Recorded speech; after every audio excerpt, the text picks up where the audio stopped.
Good morning. Welcome here in the sanctuary. Welcome online to the Sunday service of the Unitarian Universalist Church of St. Petersburg. We're on the unceded ancestral lands of the Tocobaga and Seminole indigenous Americans. This past week, many Christians celebrated the feast of St. James. Nicaraguan Christians celebrated the Fiesta de Santa Ana. Tomorrow, Buddhists observe Drukpa Cheshi, which is the first sermon of the Buddha.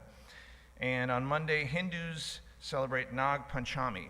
Later this week, those of us who are pagan will celebrate Lammas. My name is Ben.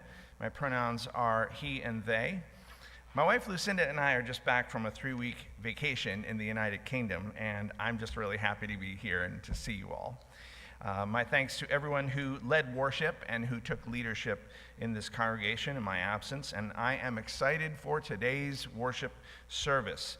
It's called Sacred Names, Quiet Revolution. We'll have music by our beloved Liam Dunn and by Deb Carlson, who is also beloved. And since it's an all-ages service, we're going to have participation by the throngs of young people that are here with us. It is the summer, so a lot of our young people are absent, but I'm grateful to those youth and young people who are willing to the leadership of today's worship service. And today's worship associate is V Chau. Thanks, Ben. My name is V Chau, and my pronouns are they, them. If you want a church where everyone is worthy of love, where we say gay, and where every gender is whole and holy, I have good news. You may have found your church home. Today's service is an all-ages service.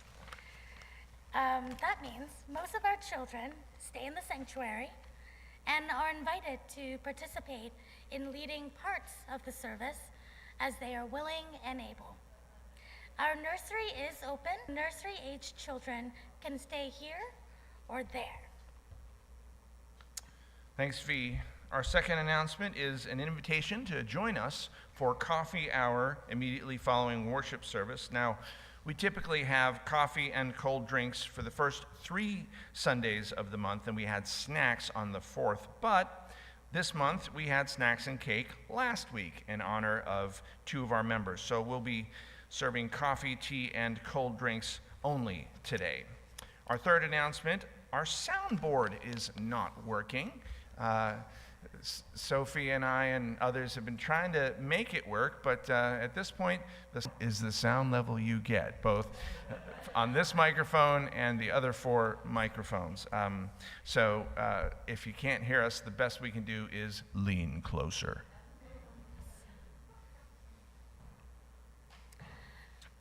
Please read the rest of your announcements in the order of service, in our monthly newsletter, and on the TV in Gilmore during coffee hour.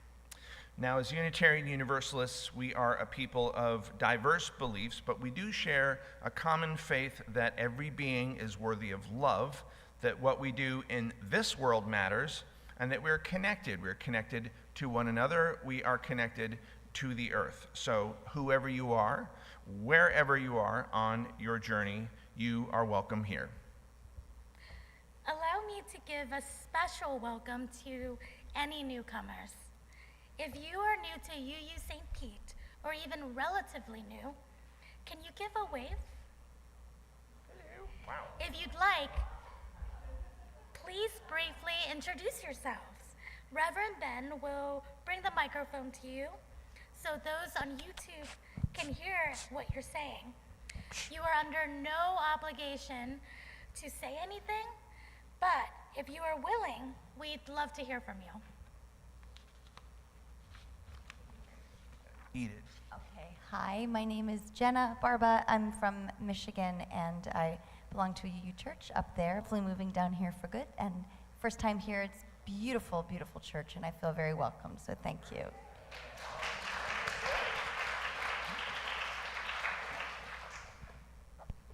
Hi friends, my name is Sarah Bedrick, and I'm here with my mom and my 6-year-old son, Charles. And we are here because he's interested in learning more about God. And Thank you, everyone, for being so welcoming, and we're excited to be here. Thank you. And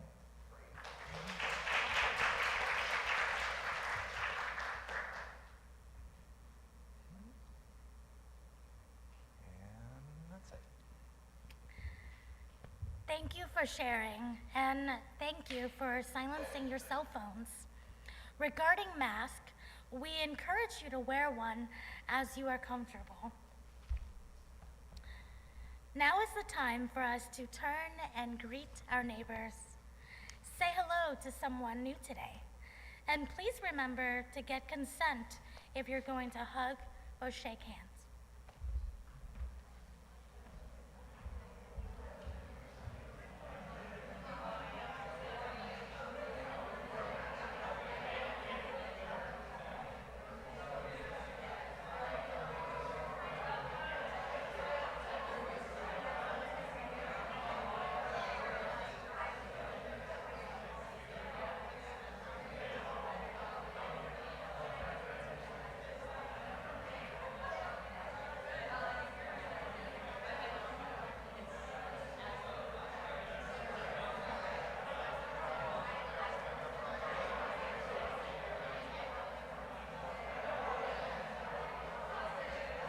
One more.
Please rise as you are willing and able for our first hymn, When Our Heart is in a Holy Place. It's number 1008 in the Teal hymnal.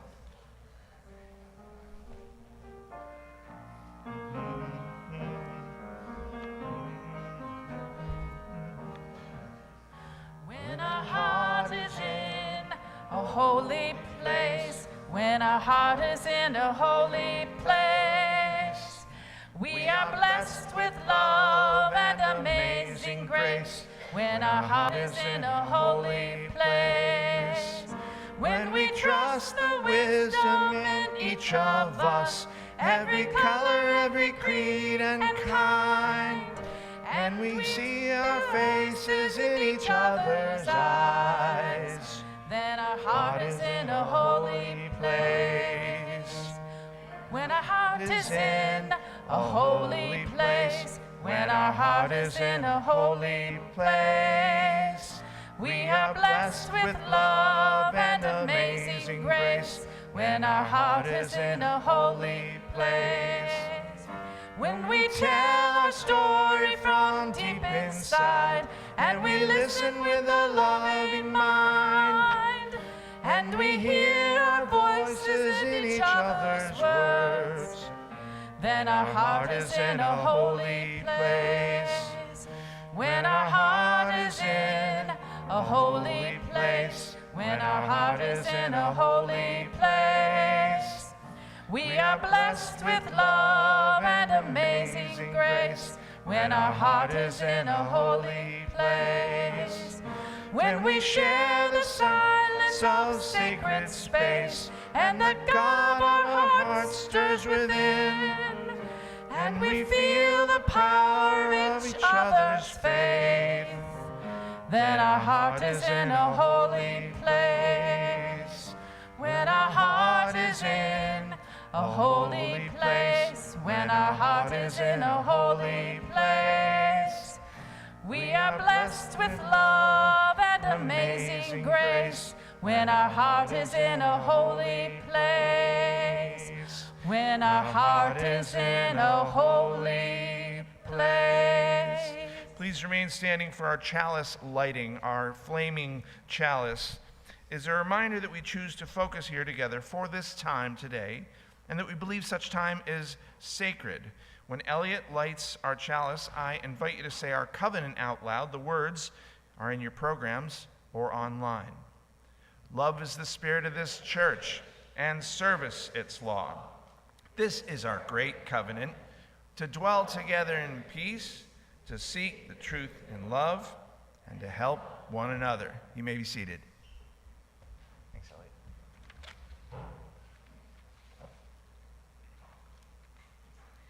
We come to the time in our worship service for joys, sorrows, and concerns. Those of you on YouTube Live are not in this room, but your presence is still felt. Please type your joys and sorrows into the text chat. If you have a joy, sorrow, or concern to submit during the week, please write to Reverend Ben at minister@uustpete.org. Thanks, Fee. And again, we especially want to hear joys and sorrows from children, since they're usually not here for this part. And right now, young Charles, his first day here, is going to place a stone in the water for each one that was submitted this week. So thank you, Charles, for being willing to do that. Now, if you have more of these cards that you're just filling out now, bring them on up, or ask a neighbor to do so for you.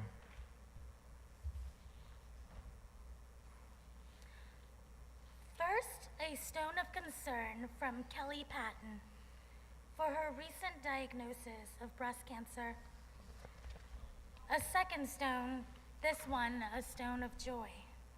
Kelly says that stone is, quote, for my membership in this church and the sense of belonging and purpose it brings me during this difficult time. I greatly appreciate the friends I have made and the community I have found here. Now, each week we appreciate someone or someones who have worked hard to accomplish our mission. And this week we have two stones of joy for Jeff Bambro, who I haven't seen, but is he here? And no? And there's Sabina von Allock. Oh, there's Jeff Bambro, and there's Sabina von Allock. It's for you two, because they are bringing new energy to the building use team, which will guide our rentals, our rental policies, and other building use issues. And it might not just be you two. I think Robert was involved. I think Ross has been involved. Is anyone I'm missing? Trish has been involved. So that's 3 more stones, if you would, Charles, and our thanks for your work.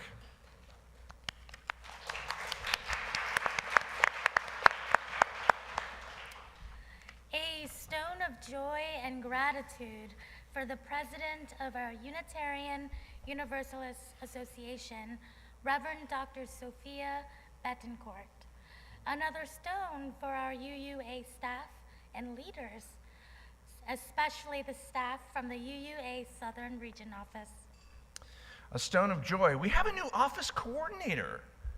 How cool is that? Not just any office coordinator. Their name is Mimi Koto. Mimi started work this past week, and we are very excited to have them on board. So please take a moment to welcome Mimi. Thank you, Mimi.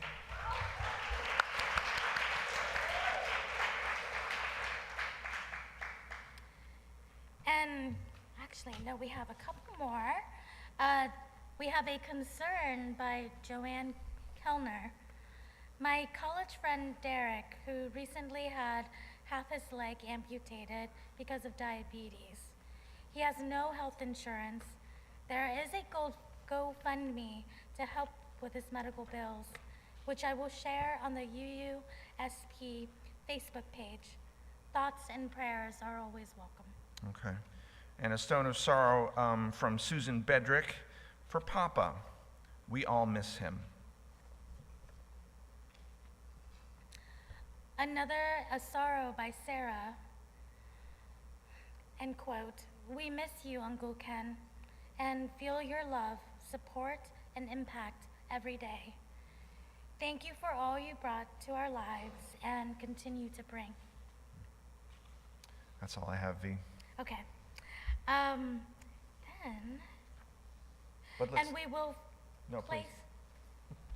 please. Sorry, I interrupted you. What did I miss? I just wanted to place a final story, and this would be for all those joys. Just one more stone. You don't have to open your eyes. We can put another stone. Because this stone is a very special one. This is a stone for all those joys, those sorrows, those concerns that remain in our hearts. Maybe they're too tender to be spoken out loud.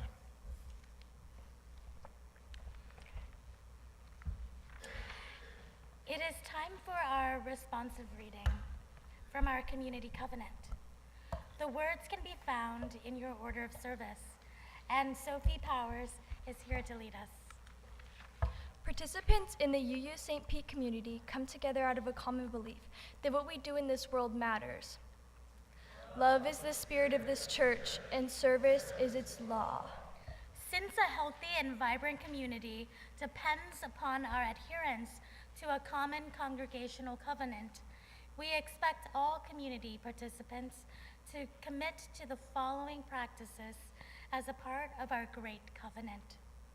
To seek the truth in love, I will approach differences, perspective, and opinion, curiosity, and patience. I will seek to avoid stereotypes, assumptions, and judgments. I will participate in a healthy debate and learn something from others, even those with whom I disagree. I recognize that I am an imperfect individual and will sometimes fall short of this covenant. I will commit to try The very best to live its aspirations. aspirations. Together, all world, our beloved community. Thanks, everyone. The whole community covenant is right here. The mystery is that we are connected even when we feel apart. So let's rejoice in our beloved community that makes of the many one. And let's take about a minute of silence together.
My name is V Chau, pronouns they, them.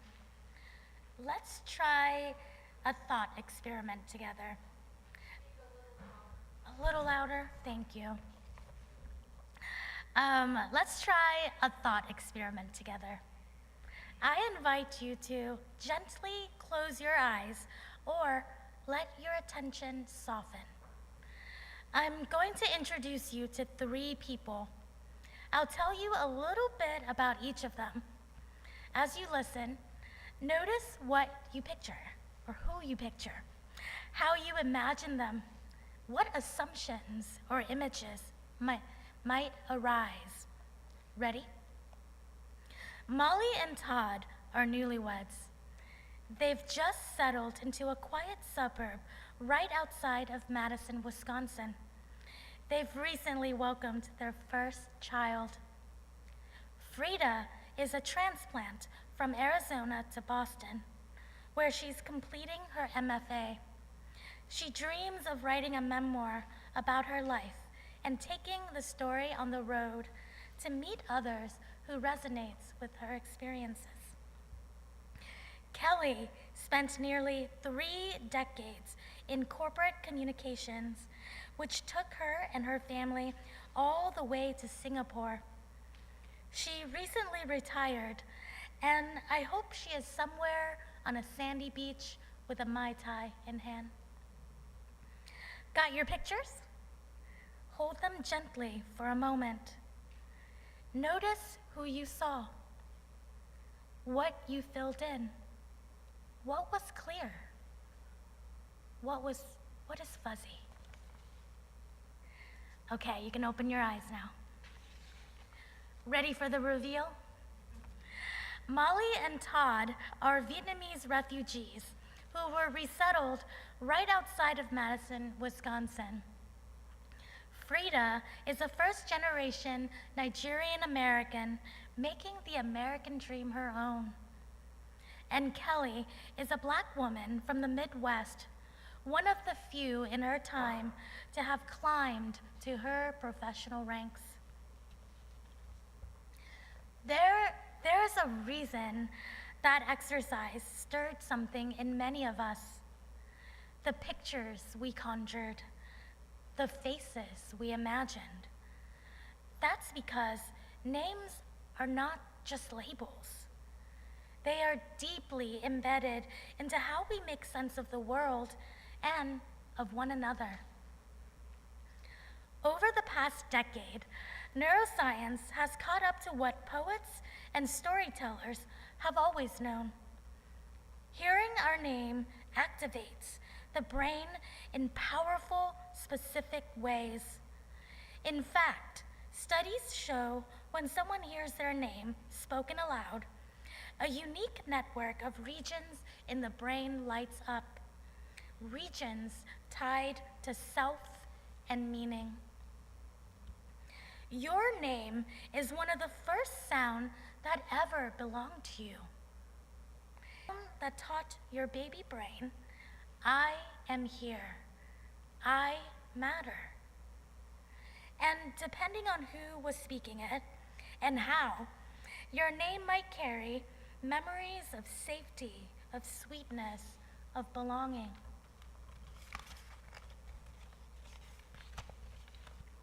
Or maybe, like me, your name has sometimes been a source of dread, especially in certain rooms. I still remember the knots in my stomach nearly every morning during class time roll call throughout my K-12 schooling.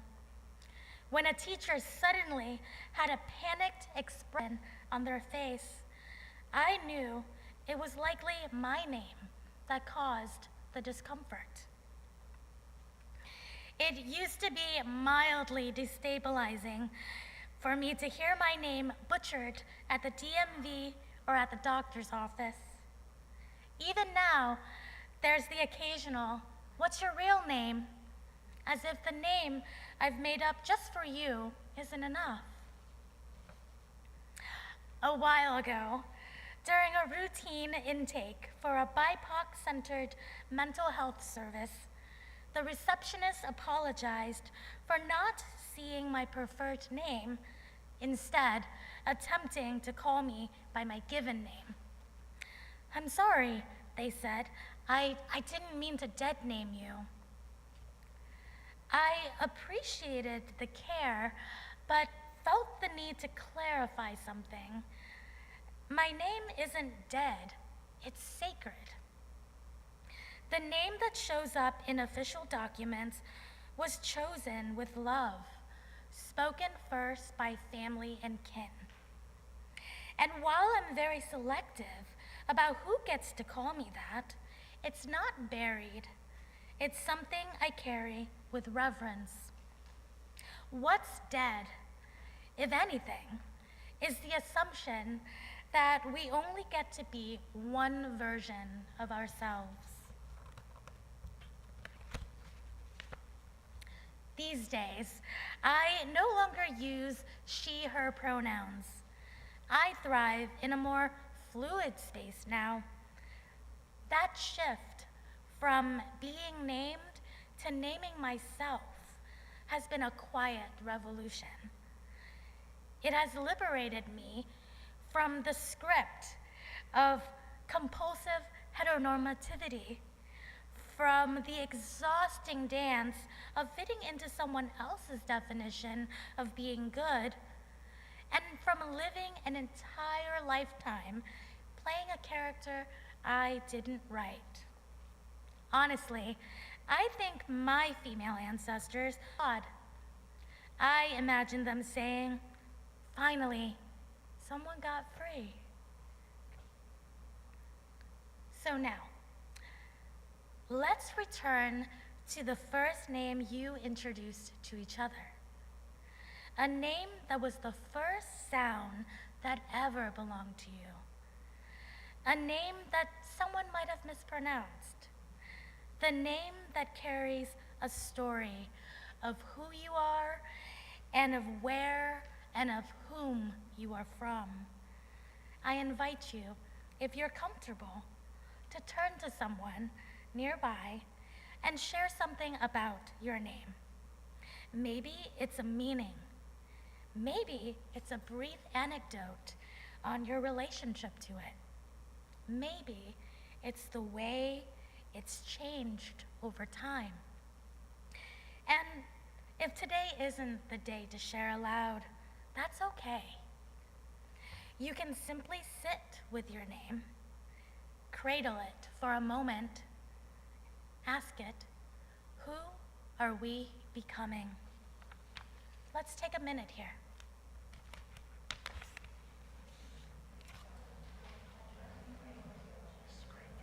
Yeah.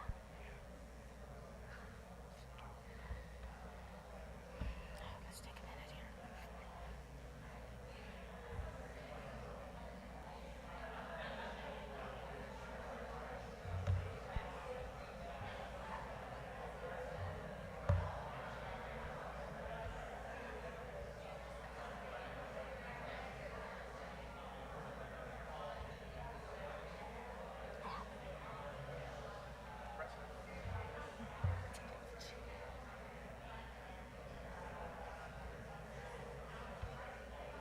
I think we'll get Ashby to extinguish the chalice.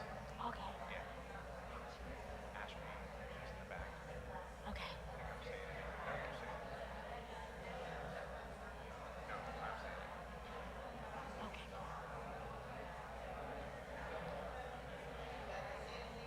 Sorry to interrupt you. Oh, I think I just misunderstood who was saying that line. No worries.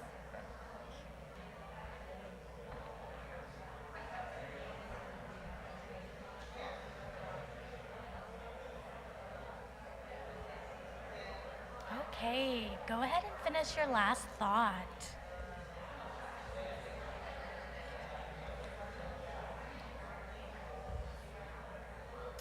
So, we would love to invite a couple folks to share what came up for them during this activity. Ben will bring the microphone around.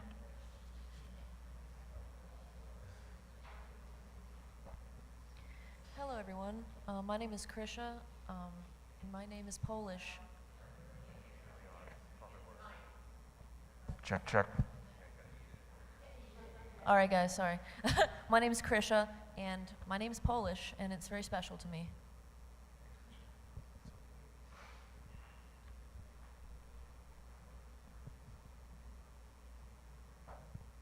Cynthia Patterson. Jeanette and I were just talking about the fact that we had this discussion about names in the book discussion group just a couple weeks ago. That was the theme, about naming and self-naming. And Jeanette loves her name.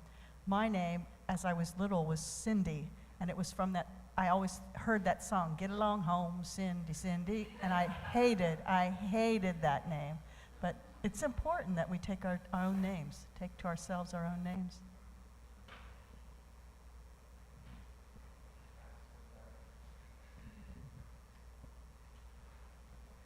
Hi, good morning. My name is Soraya.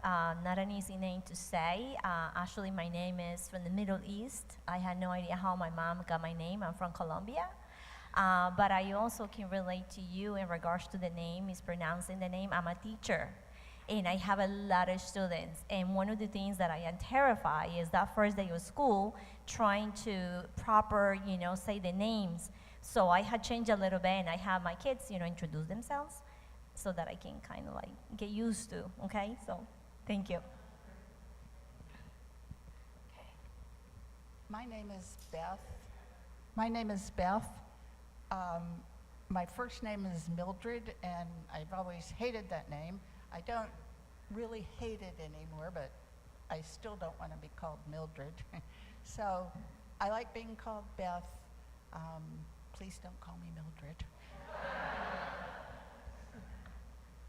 Okay, one more person.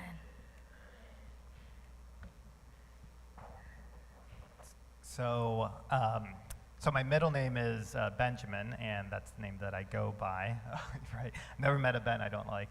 But my first name's Andres, and I was just sharing with the group here. My name was changed for me. I was on a soccer team whenever I was 4 years old, and my father was the coach, and there was two Andreses, which is just like Spanish for Andrew, and he had to change one person because every single time he would call me to do something, go run after the ball, kick it, both of us would stop, and he can't have two players obviously stopping. So he changed my name to Ben, and then that name, and then I would go on to have a lot of sort of acclaim and from playing soccer, and so that name has always really been stuck with some sort of like change or shift in me, and some sort of like ideal in a way that like Ben is like the good soccer player that does everything, and then addresses this other person that I've never really had a relationship with because it got changed whenever I was like 3 years old. So it's really interesting. I've never reconciled it in myself for some period of time how I relate to those two. But he's there somewhere. I'm not sure. Amazing. Thank you so much for modeling courage and vulnerability. May we remember that names aren't just identifiers. They're invitations to listen, to witness, to meet one another at the intersection of who we are now and who we are becoming. Thank you.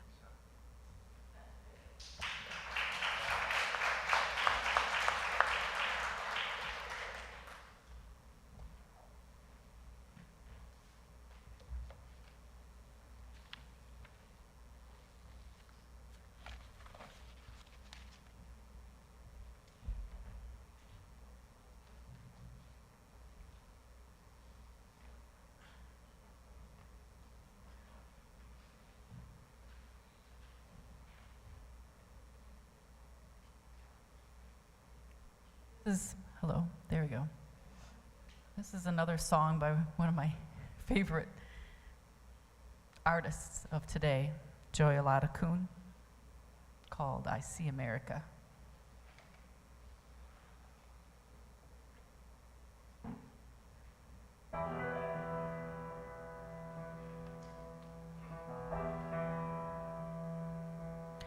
I saw God out on the block today. He was darker than the preachers say. with a teardrop tattooed on his face and dirt in his fingers. I heard angels when he left the way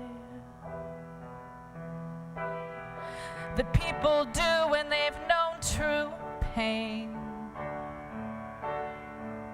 For his sins I don't know who's to blame. What choice was he given, this world that we're living? When I see you, I see love. Well, I see America. I feel your pain. I share your blood. Well, I see America. Said your mother knows a different time. She lets her tongue slip with a glass of wine. Says some things out loud that don't seem right, but you always forgive her. Well, don't you see the world is changing now? The blood of the fallen cries out from the ground. Rumors and violence in this southern town both start with a whisper, whisper, but so does the difference. When I see you, I see love. Well, I see America. I feel your pain. I share your blood. Well, I see America. When I see you, I see love. I see America. I feel your pain. I share your blood. Well, I see America.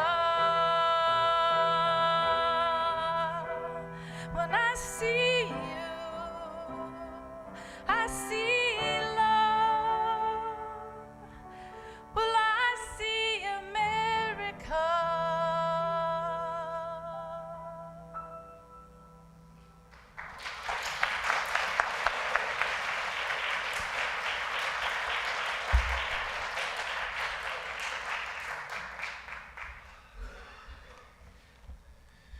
My goodness. Thank you, Deb. Thank you so much. And thank you, V. So my name is Ben Atherton Zeman, and my pronouns are still he and they. I want to begin with a quote from UU minister named Laura Bogle. Bogle says, "We are called by the principles of our faith to embrace and affirm the inherent worth and dignity of all people. Some of us," she says, "affirm quite simply that we are each made in the image of God. Others of us would say we are reflections of the awesome beauty and mystery of this earth, and they personally articulate where that worth and dignity comes from. It is central to who we are as Unitarian Universalists." Now, the context is important here. Reverend Bogle said these words as part of a renaming ceremony for transgender people, and I really hope I get to do some of these here. The ceremony allows the person to claim a name for themselves that is different from the name they were assigned at birth. It also creates a sacred space for that name, for that person, to be welcomed and honored by a group of people who love them. Now, like you, I was very moved by V's words. I really enjoyed working. And for several reasons, I can relate to the knot in V's stomach when their name was called out in school. In elementary school, when we were picking teams, remember you would pick teams? Did anyone else dread the picking of teams? I was inevitably picked last. I was not very athletic as a young boy. And the captain, the boy picking the teams, sometimes wouldn't even say my name, wouldn't say Ben. They'd say Steve, Marion. Instead of saying Ben, they would say girl, which is one of the names that bullies would call me. And at that point, I would stand still and refuse to move until they called my actual name, but other kids quickly grew impatient, me towards the bully, saying, "Come on, get over there." While I said, "That's not my name," while the teacher did nothing. Then in 6th grade, we moved to Colorado, and my first day at Louisville Middle School, my mom is here, she remembers this, I was challenged to a fight by a guy named Don Blund. And Don, if you're listening, hope you're doing well. It'd be wild if you saw this on YouTube. It was like, "Hey, sorry." I didn't show up to the fight. I didn't go, because by the end of the day, I was scared. I'd never fought before, and I hoped that no one would notice. But notice they did, and the bullies at Louisville Middle School used my act of not showing up as an excuse to make my life a living hell for the next 2 years. They would knock my papers and books out of my hands as I walked down the hallway. Embarrassed, I would scramble to pick up the papers as kids laughed, as kids walked around me, as kids walked on my papers. They called me names like Ben Gay, which made me feel ashamed of my own name. And I had this fantasy of changing my name to something that sounded more tough, more masculine. Like, for some reason, Steve always sounded like a... And Steve actually was one of the boys who bullied me. Steve Mastriana, if you're listening, hello. I hope you're doing well. As V put it, I spent a large part of my childhood playing a character I didn't write. And V's right, our name is one of the first sounds that ever belongs to us. It's a sound that taught our baby brain, I am here, I matter. And depending on who speaks it and how, your name might carry memories of safety, sweetness, belonging, or it might carry memories like mine did for a while, of dread, of shame, of victimization. And often that victimization is on the basis of rigid gender roles, on the basis of race, on the basis of appearance. Our names can be twisted by those who seek power over us. Wives historically were made to give up their names in favor of their husband's name. That's one of the reasons I hyphenated my last name when I married Lucinda. African Americans kidnapped and brought across the ocean were forced to take on slave names. Many black people like Malcolm X and Ibram X. Kendi refused to be called by their slave name. Trans and non-binary people choose names other than the one assigned to them at birth, and now our state and the federal government are making laws and rules that punish them for using these names. But our denomination and this church knows that so let us show our love. Let us show our appreciation for every being who finds their way here. We have several beings who are finding us for the first time today. Let us call every being by their actual chosen name and by their actual chosen pronouns.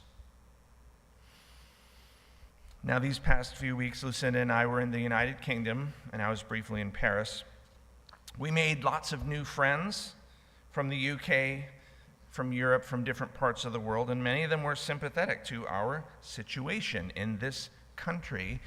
And many of them remembered and talked to us about the rise of fascism in their own countries. They remember who are named disabled, who are named Jewish, who are named LGBTQIA+, who are named illegal.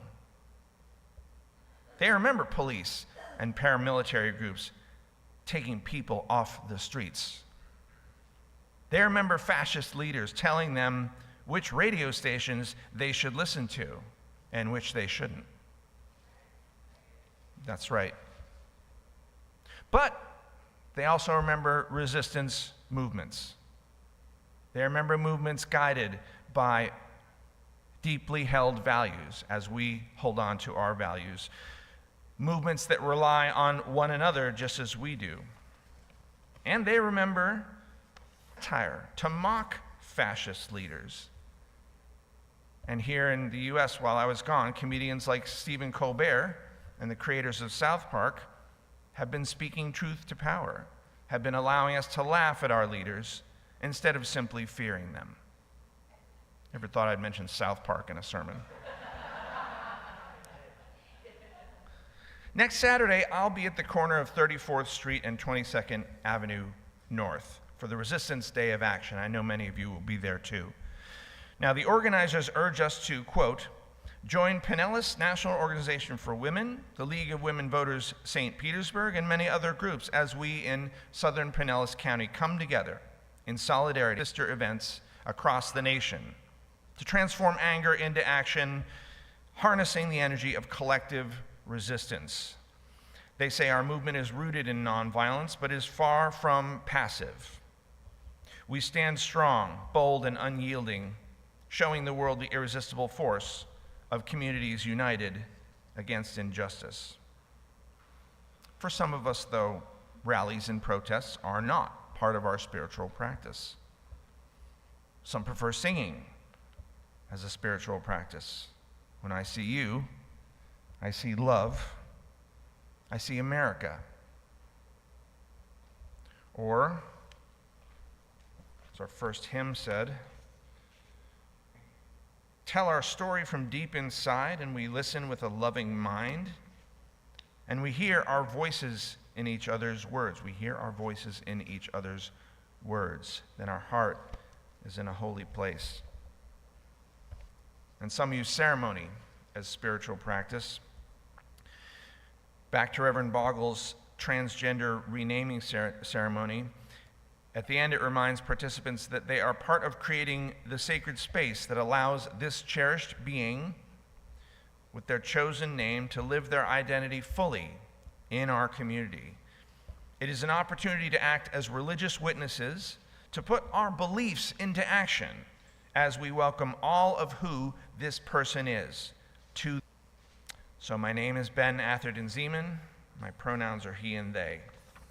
And I'm able to claim this identity because people like V, people like Aaron, people like Mimi, people like Elliot and Danny have made it safer for me to do so. And I agree with you, V. I think your ancestors would applaud you. I do imagine these ancestors saying, finally, someone got free. Let's make that happen for our descendants. Let's make them say, finally, someone got free decades and centuries from now. Let's follow V's example and get free ourselves. Let us support those on the margins to get free. Let us love and connect with our younger selves. Cradle Andres, cradle the person that maybe we were embarrassed about. Love that person. Cherish and honor that person as that person should have been cherished. That person should have been honored all along. The ones who were bullied, the ones who were teased for being different, the ones whose names were mispronounced. Let us honor our sacred names. Let us rise up in quiet revolution. Amen. Ashe. Blessed be.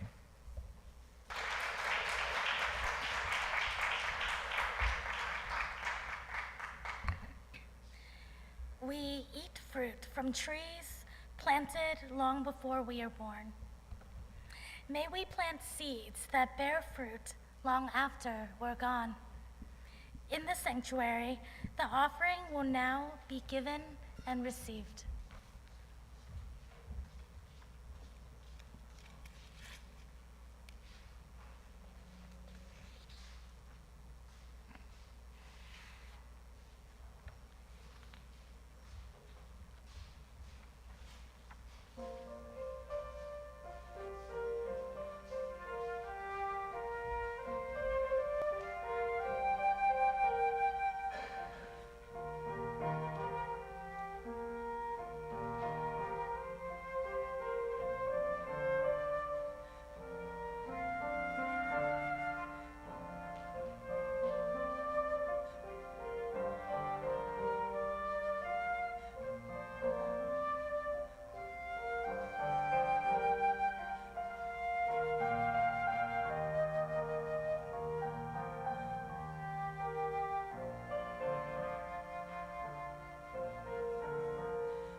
That which is given in love is received with great joy. Thank you. Please rise as you're willing and able for our closing hymn, Filled with Loving Kindness. It's number 1031 in the teal hymnal. Give us just a sec.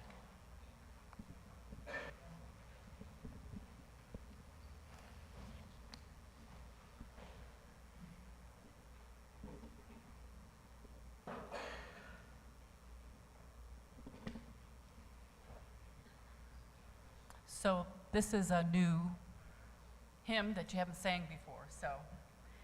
And I did a little experimenting at home to see if I could play it on the dulcimer. So I'm going to have a little different sound effect.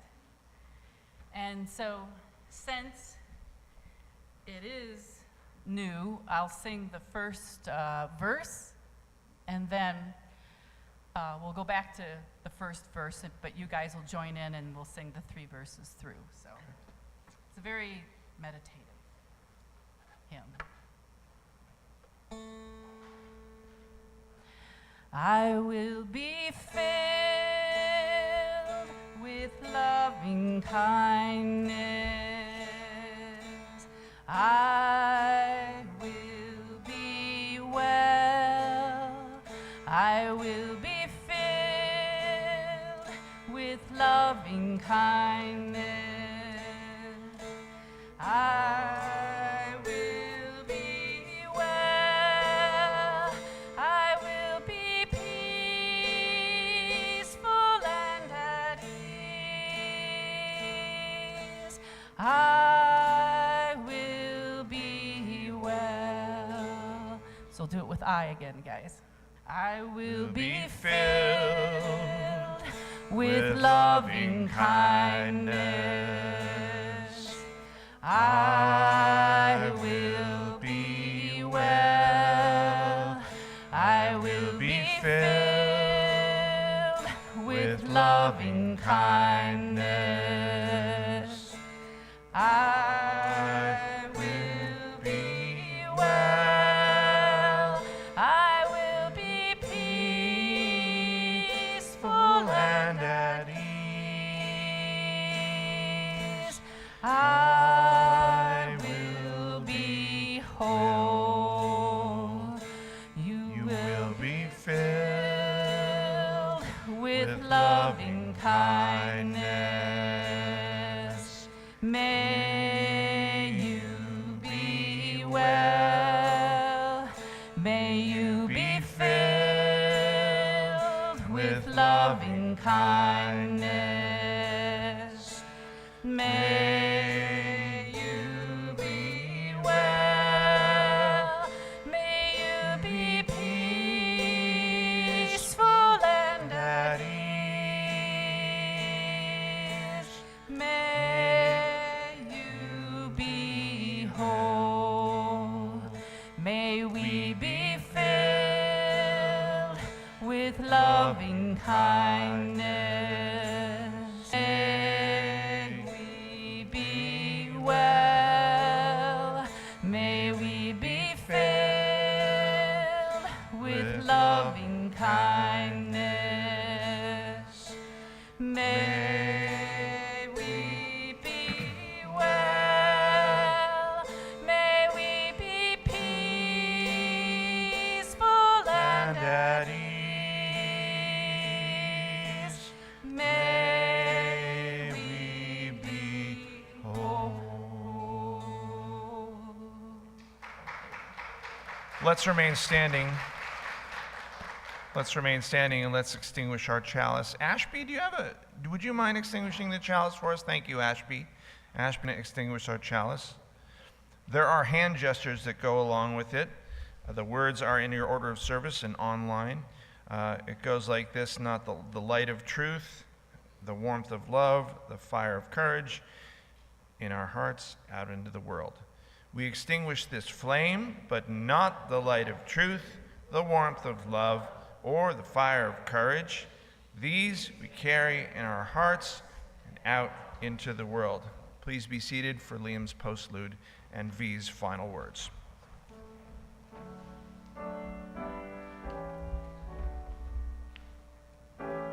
Postlude and then final